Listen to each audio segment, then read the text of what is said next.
الحمد لله وكفى والصلاة والسلام على سيدنا محمد المصطفى وأحمد المجتبى وعلى آله الأتقياء وأصحابه الأصفياء أما بعد فأعوذ بالله من الشيطان الرجيم بسم الله الرحمن الرحيم يوم تبيض وجوه وتسود وجوه فأما الذين اسودت وجوههم أكفرتم بعد إيمانكم فذوقوا العذاب بما كنتم تكفرون وأما الذين ابيضت وجوههم ففي رحمة الله هم فيها خالدون تلك آيات الله نتلوها عليك بالحق وما الله يريد ظلما للعالمين ولله ما في السماوات وما في الأرض وإلى الله ترجع الأمور صدق الله العظيم۔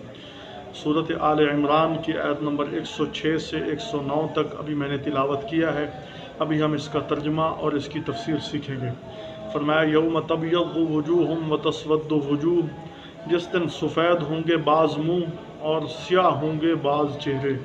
فاما الذین اسودت وجوہہم، سو وہ لوگ جن کے چہرے سیاہ ہوں گے، اکفرتم بعد ایمانکم، تو اللہ تعالیٰ ان کو فرمائیں گے کیا تم ایمان لانے کے بعد کافر ہو گئے؟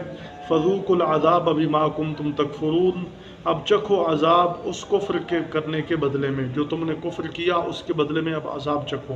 وَأَمَّا الَّذِينَ ابْيَضَّتْ وُجُوهُهُمْ، بہرحال وہ لوگ جن کے چہرے سفید ہوں گے، ففی رحمت اللہ، وہ اللہ کی رحمت میں ہوں گے یعنی جنت میں ہوں گے، ہم فیہا خالدون، وہ اس میں ہمیشہ رہیں گے۔ تلک آیات اللہ نتلوها علیک بالحق، یہ اللہ کے احکام ہیں ہم آپ پر پڑھتے ہیں ٹھیک ٹھیک۔ وما اللہ یرید ظلما للعالمین، اور اللہ ظلم کرنا نہیں چاہتا مخلوق پر، جہان والوں پر۔ وللہ ما فی السماوات وما فی الارض، اور اللہ ہی کے لیے ہے جو کچھ آسمانوں اور زمین میں ہے، اللہ ہی کا ہے جو کچھ آسمانوں اور زمین میں ہے۔ وإلی اللہ ترجع الامور، اور اللہ ہی کی طرف ہر کام رجوع کرے گا، ہر کام اللہ کی طرف لوٹنا ہے۔ یوم تبیض وجوہ وتسود وجوہ، قیامت کے دن کے بارے میں ارشاد فرمایا کہ اس دن کئی چہرے سیاہ ہوں گے اور کئی چہرے سفید ہوں گے۔ کئی چہرے اس دن نور ایمان سے منور ہوں گے اور کئی چہرے کفر کی ظلمت کی وجہ سے تاریک ہوں گے۔ کئی چہروں پر نور ایمان کی چادر ہوگی اور کئی چہروں پر کفر کی وہ سیاہ چادر چھائی ہوئی ہوگی۔ قرآن حکیم خود اس کی وضاحت کر رہا ہے، وَيَوْمَ الْقِيَامَةِ تَرَى الَّذِينَ كَذَبُوا عَلَى اللَّهِ، قیامت کے دن جن لوگوں نے اللہ پر جھوٹ بولا، فرمایا ان کو تو دیکھے گا، وجوہہم مسودہ، کہ ان کے چہرے سیاہ ہوں گے۔ وجوہ یومئذ مسفرہ، کئی چہرے اس دن ہنسنے والے ہوں گے، خوش ہوں گے۔ ضاحکۃ، ہنسنے والے، مستبشرہ، خوش ہونے والے۔ ووجوہ یومئذ علیہا غبرہ، کئی چہرے اس دن غبار آلود ہوں گے۔ ترہقھا قطرہ، ان پر سیاہی چھا جائے گی۔ الی ربہا ناظرہ، وجوہ یومئذ ناظرہ، اس دن کئی چہرے دیکھنے والے ہوں گے۔ الی ربہا ناظرہ، اپنے رب کی طرف وہ دیکھ رہے ہوں گے۔ تو قرآن حکیم نے یہ مختلف الفاظ استعمال فرمائے ہیں۔ تو قیامت کا دن ہوگا، نفسا نفسی کا عالم ہوگا، اس نفسا نفسی کے عالم میں قیامت کے دن کئی چہرے ایسے ہوں گے جو نور ایمان کی وجہ سے منور ہوں گے، اور قیامت کے دن اس نفسا نفسی کے عالم میں کئی چہرے ایسے ہوں گے جن پر کفر کی ظلمت اور تاریکی چھائی ہوئی ہوگی۔ فرمایا کہ یہ ایمان، یہ جو چہرے کا سفید ہونا ہے، جمہور محسنین فرماتے ہیں اس سے مراد نور ایمان ہے۔ جس کا ایمان جتنا پاور والا ہوگا اتنا ہی چہرہ منور ہوگا، جس کا ایمان جتنا زیادہ ہوگا اتنا ہی اس کا چہرہ نور ایمان سے منور ہوگا، جس کے ایمان کے اندر جتنی زیادہ طاقت ہوگی اس کا چہرہ اتنا ہی زیادہ نور ایمان کی چادر اوڑھ کر خوبصورت نظر آئے گا۔ اور کئی چہرے کفر کی وجہ سے تاریک ہوں گے، جس کا کفر جتنا سخت ہوگا اتنی اس پر تاریکی ڈال دی جائے گی۔ ایک کفر کی تاریکی، کفر کے بعد فسق کی تاریکی، فجور کی تاریکی، بغاوت کی تاریکی، نافرمانی کی تاریکی، اللہ تعالیٰ کے حکم عدولی کی تاریکی۔ تو ایک کفر کی تاریکی پر کئی تاریکیاں اوپر ڈال دی جائیں گی۔ اللہ ہم سب کی حفاظت فرمائے، اللہ ہم سب کو نور ایمان نصیب فرمائے۔ فرمایا قیامت کے دن کئی چہرے وہ سفید ہوں گے، کئی چہرے وہ سیاہ ہوں گے۔ وہ کون لوگ ہوں گے؟ یہ ہوں گے کون لوگ؟ چہرے کی سفیدی اور سیاہی کا تو پتہ چل گیا کہ ایمان کی وجہ سے چہرے منور ہوں گے، کفر کی وجہ سے چہرے وہ ظلمت کی تاریکی میں ڈوبے ہوئے ہوں گے۔ اب یہ لوگ کون ہوں گے؟ اس کے بارے میں امام المفسرین حضرت عبداللہ بن عباس رضی اللہ عنہما وہ فرماتے ہیں کہ اہل سنت کے چہرے سفید ہوں گے اور اہل بدعت کے چہرے سیاہ ہوں گے، یعنی جن لوگوں نے اللہ اور اس کے رسول کی اطاعت کی ہوگی، رسول اللہ صلی اللہ علیہ وسلم کے طریقوں کو اپنایا ہوگا، جو سنت والے ہوں گے، فرمایا ان کے چہرے قیامت کے دن نور ایمان سے منور ہوں گے، اور جن لوگوں نے سنت کی جگہ بدعات رسومات کو جگہ دی ہوگی، فرمایا قیامت کے دن ان لوگوں کے چہرے وہ ظلمت کی وجہ سے تاریک ہوں گے۔ حضرت عطا رضی اللہ عنہ یہ بھی بہت بڑے مفسر ہیں، یہ فرماتے ہیں مہاجرین اور انصار کے چہرے سفید ہوں گے، اور ان کے بالمقابل بنی قریظہ بنو نذیر کے چہرے سیاہ ہوں گے، کیونکہ مہاجرین انصار یہ ایمان لانے والے ہیں، اور بنو قریظہ بنو نذیر یہ ایمان لانے والوں کی مخالفت کرنے والے ہیں، تو فرمایا مہاجرین اور انصار کے چہرے سفید ہوں گے۔ امام ترمذی رحمہ اللہ نے حضرت ابو امامہ رضی اللہ عنہ سے حدیث پاک نقل کی ہے، وہ فرماتے ہیں کہ جن کے چہرے سیاہ ہوں گے اس سے مراد خارج ہوں گے، خارجی، خارج کہا جاتا ہے، اور جن لوگوں کو یہ خارجی قتل کریں گے ان کے چہرے سفید ہوں گے۔ امام ترمذی رحمہ اللہ نے ابو امامہ رضی اللہ عنہ سے یہ حدیث پاک نقل کی ہے۔ حضرت اکرمہ فرماتے ہیں کہ سیاہ چہرے اہل کتاب کے ان لوگوں کے ہوں گے جو آپ کی بعثت سے پہلے تو آپ کی تصدیق کرتے تھے، اور جب آپ دنیا میں تشریف لائے، آپ کے تشریف لانے کے بعد آپ کا انکار کرنے لگے، آپ کی تائید و نصرت کی وہ باتیں کرتے تھے، لیکن آپ کے آنے کے بعد وہ تکذیب کرنے لگے، فرمایا ان لوگوں کے چہرے قیامت کے دن سیاہ ہوں گے۔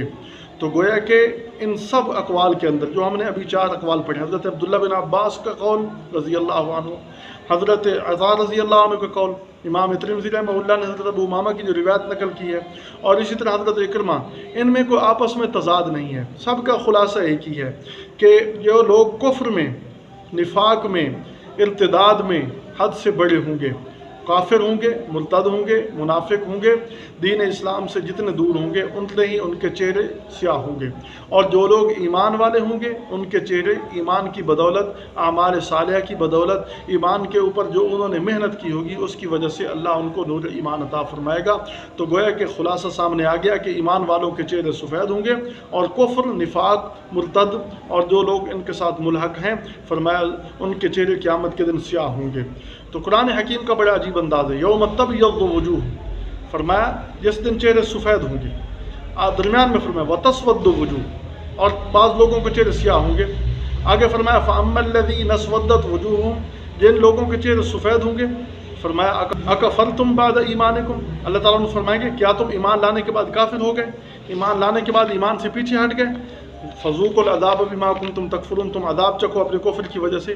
یعنی درمیان میں سیاہ چہروں کا ذکر فرمایا، شروع میں بھی سفید چہرے کا ذکر یوم تبیض وجوہ، اور درمیان میں آیت کے درمیان حصے میں سیاہ چہرے والوں کا ذکر فرمایا، اور اگلی آیت میں پورا وَأَمَّا الَّذِينَ ابْيَضَّتْ وُجُوهُهُمْ، وہ لوگ جن کے چہرے سفید ہوں گے، فرمایا ففی رحمت اللہ، وہ اللہ کی رحمت میں ہوں گے۔ تو گویا کہ شروع میں بھی سفید چہرے والے اور درمیان میں بھی سفید چہرے والے، درمیان میں سیاہ چہرے والے اور آخر میں بھی سفید چہرے والے۔ تو گویا کہ اس انداز سے قرآن حکیم نے اللہ تعالیٰ کے مقصد تخلیق کی طرف اشارہ فرمایا۔ مقصد تخلیق، وہ مقصد تخلیق یہ ہے کہ اللہ تعالیٰ اپنی مخلوق پر رحمت کرنا چاہتا ہے، نہ کہ عذاب دینا چاہتا ہے۔ اہل بیاض کو اللہ تعالیٰ نے مقدم ذکر فرمایا، آخر میں بھی ذکر فرمایا کہ اللہ کا مقصد یہ ہے کہ یہ لوگ ایمان قبول کریں اور میں ان کو کامیاب کروں، نہ کہ اللہ کا مقصد لوگوں کو عذاب دینا ہے۔ شروع میں بھی سیاہ سفید چہرے والے، آخر میں بھی سفید چہرے والے۔ اور دوسرا فائدہ اہل بیاض کے بارے میں جو فرمایا نا، وہ اللہ کی رحمت میں ہوں گے۔ تو گویا کہ معلوم ہوا کہ جنت میں داخلہ رحمت الہیہ کے بغیر نہیں ہوگا۔ کوئی آدمی یہ کہے کہ میں میرٹ پر پاس ہو جاؤں، یہ اللہ تعالیٰ کی مرضی کی بات ہے، کسی کو پاس کر دے، لیکن بغیر رحمت الہی کے شمولیت کے جنت میں داخلہ نہیں ہوگا، اللہ کی رحمت کے ساتھ ہی ہوگا۔ کوئی جتنا بھی عابد ہو، زاہد ہو، اس کی عبادت کے پیچھے بھی اللہ کی رحمت ہے۔ اگر عبادت کے پیچھے اللہ کی رحمت نہ ہوتی وہ عبادت نہ کر سکتا۔ اس کی ریاضت، اس کی جو ہے نا زہد و تقوی، اس کے پیچھے بھی اللہ کی رحمت شامل حال ہے۔ اگر اللہ کی رحمت شامل حال نہ ہوتی تو اس مقام پر، اس نہج پر وہ کیسے پہنچ سکتا تھا؟ تو گویا کہ یہ عبادت کی توفیق ملنا بھی اللہ کی رحمت ہے، اور جنت میں داخلہ بھی اسی رحمت کی وجہ سے ہو گیا کہ اس نے توفیق دی۔ توفیق کی وجہ سے ایسے اعمال ہوئے کہ اللہ ہم فیہا خالدون، وہ ہمیشہ اس میں رہیں گے۔ یہ نہیں ہوگا کہ جب جنت میں داخل ہوئے تو پھر ان کو خارجہ ہو جائے گا، نہیں، بلکہ ہمیشہ ہمیشہ کے لیے جنت میں رہیں گے۔ وہ عارضی نہیں ہوگا، وہ نعمت کبھی سلب نہیں ہوگی، نعمت دے کر اللہ اس نعمت کو زائل نہیں فرمائیں گے۔ تو فرمایا، اور اس کے بالمقابلے میں کافروں کیا فرمایا؟ فذوقوا العذاب بما کنتم تکفرون، تم نے کفر کیا ہے، اس وجہ سے اب تم عذاب چکھو، کفر کی وجہ سے۔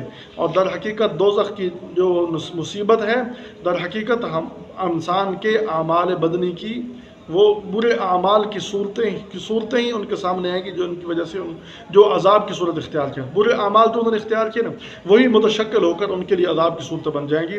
تو اللہ تبارک و تعالیٰ اپنے بندوں پر ظلم نہیں کرتا، وَمَا اللَّهُ يُرِيدُ الظُّلْمَ لِلْعَالَمِينَ، اللہ بندوں پر ظلم نہیں کرتا، بندہ خود برے اعمال میں مبتلا ہو جاتا ہے، جس وجہ سے فرمایا کہ اس کو عذاب دیا جاتا ہے۔ ورنہ وَمَا رَبُّكَ بِظَلَّامٍ لِلْعَبِيدِ، فرمایا اللہ تعالیٰ اپنے بندوں پر ظلم کرنے والا نہیں ہے۔ دوسرے مقام پر فرمایا کہ اللہ تمہیں کیسے عذاب دے گا، اللہ کا عذاب دے کر کیا بنے گا، اللہ تمہیں کیوں کر عذاب دے گا؟ فرمایا کہ اللہ کو عذاب دینا اچھا نہیں لگتا، اللہ تعالیٰ تو بندے کو بخشنا چاہتے ہیں، معاف کرنا چاہتے ہیں، اس لیے فرمایا اللہ بندوں پر ظلم نہیں کرنے والا۔ وَلِلَّهِ مَا فِي السَّمَاوَاتِ وَمَا فِي الْأَرْضِ، فلا اپنی بنائی ہوئی چیز پر بھی کوئی ظلم کرتا ہے، اور کوئی آدمی اپنے اولاد پر بھی ظلم کرتا ہے، اللہ تعالیٰ تو اولاد سے کئی گنا زیادہ محبت کرتے ہیں، اولاد سے، ماں والدین سے 70 گنا زیادہ محبت کرتے ہیں، وہ بھی اپنے بندوں پر ظلم کریں گے، لیکن بندوں کی نافرمانی اتنی حد سے بڑھ جائیں گی کہ وہ ظلم کے خود مستحق ہو جائیں گے، لیکن اللہ جو ان کو عذاب دے گا وہ اس کا عین انصاف ہوگا، کسی پر ظلم نہیں ہوگا، کیونکہ وَلِلَّهِ مَا فِي السَّمَاوَاتِ وَمَا فِي الْأَرْضِ، سب کچھ اللہ ہی کا ہے جو آسمانوں اور زمین میں ہے۔ وَإِلَى اللَّهِ تُرْجَعُ الْأُمُورُ، اور انسان جو بھی کام کرتا ہے وہ اللہ کی طرف لوٹائے جا رہے ہیں۔ تو گویا کہ اللہ تبارک و تعالیٰ نے واضح فرما دیا کہ نور ایمان کی وجہ سے قیامت کے دن نور ایمان تمہیں نصیب ہوگا، اور نور ایمان کی وجہ سے تمہارے چہرے سفید ہوں گے۔ جن کے پاس یہ نور ایمان نہیں ہوگا ان کے چہرے قیامت کے دن سیاہ ہوں گے۔ اللہ تعالی ہم سب کو ایمان کی توفیق عطا فرمائے۔ تو اصل میں اسلام کے جو بنیادی اجزاء ہیں ان میں سے بنیادی چیز ہی ایمان ہے۔ ایمان کہہ لو یا اعتقاد کہہ لو، اعتقادات یا ایمانیات یہ بنیاد ہے، یہ اصل بنیاد ہے۔ اس کے بعد اعمال، اس کے بعد عبادات، ایمانیات یعنی اعتقادات، عبادات، تیسرے نمبر پر اخلاقیات، اور چوتھے نمبر پر معاملات، اور پانچویں نمبر پر معاشرات ہیں۔ یہ اسلام کے بنیادی اجزاء ہیں، اور ان میں سے بنیادی جو چیز ہے وہ ایمانیات ہے۔ ایمان ہوگا، عقیدہ ٹھیک ہوگا، ضرور اللہ معاف فرما دیں گے۔ اور اگر عقیدہ ہی غلط ہوگا، بنیاد ہی غلط ہوا، جیسے ایک آدمی زمین لیتا ہے، وہ زمین جو ہے نا اچھی ہوئی تو اس پر عمارت بھی اچھی کھڑی ہوگی، زمین مضبوط ہے عمارت مضبوط کھڑی ہوگی۔ اگر زمین تندرست نہیں ہے تو پھر اس پر جو عمارت ہوگی وہ بھی کمزور ہوگی۔ تو ایمان مضبوط ہوگا تو ضرور اللہ رب العالمین اس کی وجہ سے جنت میں داخل فرمائیں گے۔ اللہ تعالی ہم سب کو ایمان کامل نصیب فرمائے، قرآن و سنت پر عمل کی توفیق عطا فرمائے۔ وما توفیقنا الا باللہ۔